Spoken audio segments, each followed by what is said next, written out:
नखरे। माँ देख लिया भाभी को, फिर घर पर ही खाना बना लिया। ये भी नहीं सोचा ननद कौन सा रोज रोज आती है, तो आज खाना किसी होटल से ही खा लेती। त्योहार कौन सा रोज रोज आते हैं, लेकिन इन्हें तो मेरे आने की खुशी ही नहीं होती। प्रिया रक्षाबंधन पर मायके आई थी, तो राखी बांधने के बाद खाने का समय होने पर घर का बना खाना देखकर बड़बड़ाने लगी। तो क्या हुआ बेटी, घर का खाना तो कितना अच्छा होता है। लक्ष्मी सुबह से लगी हुई थी, कितना कुछ बनाया है उसने तेरे लिए, सब चीजें तेरी पसंद की बनी है। दही बल्ले, दाल मखनी, शाही पनीर और रसगुल्ले। मैंने तो कहा भी था कि इतना सब मत बना, तू भी थक जाएगी। तो उसने कहा कि कौन सा दीदी रोज रोज आती है, तो उनके लिए इतना तो मैं कर ही सकती हूँ। सीता जी ने बेटी को समझाया। आपको कुछ नहीं पता माँ, अब मुझे भी भाभी के साथ रसोई में काम करना पड़ेगा। प्रिया ने मुंह बनाया। तो क्या हुआ प्रिया, ये घर तुम्हारा भी है। भाभी के साथ रसोई में थोड़ा मदद कर लेती तो क्या बिगड़ जाएगा।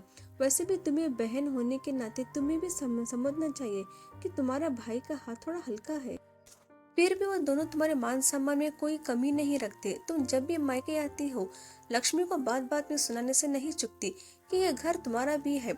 तो फिर अपने घर में काम करने में कैसी परेशानी, और अपने घर की हालत भी तुम्हें पता होनी चाहिए। प्रिया, हमारे जमाने में तो होटल में खाने का कोई रिवाज ही नहीं था। यहाँ तक कि हमारे नंदी बिन बताए आ जाती थी, क्योंकि उन दिनों तो मोबाइल होती ही नहीं थे। और कुछ भी समय हो रहा हो, हम खाना घर बनाते थे। होटल से मंगाने का भी कोई रिवाज नहीं होता था। और तुम्हारी बुआ भी आते ही रसोई में हमारे साथ लग जाती थी। सब मिलकर हंसी मजाक करते, त्योहार मनाते और खा पी कर मस्ती करते। हमारे नंदे तो हमें इस तरह नखरे नहीं दिखाए। यहाँ तक कि कभी कभी तो घर में सब्जी भी नहीं होती थी, तो उस समय जो होता वही बन जाता और सब प्रेम से खाते। बेटा, घर अपना मानने से अपना होता है, केवल कहने से नहीं। यह घर जितना तुम्हारा भाई का है उतना तुम्हारा भी है। लेकिन उसके लिए भी तुम्हें अपने भाई भाभी के सम्मान को समझना होगा। तभी लक्ष्मी प्रिया और सीता को खाने के लिए बुलाने आ गई। भाभी का मुस्कुराता चेहरा देख प्रिया के मन से सारा मैल निकल गया। भाभी, पहले माँ पापा, भैया और बच्चे को खिला देते हैं, फिर हम दोनों एक साथ मिलकर खाएंगे। बहुत दिन हो गए आपके साथ खाना खाए, कहकर प्रिया लक्ष्मी को खींचते हुए ले गई।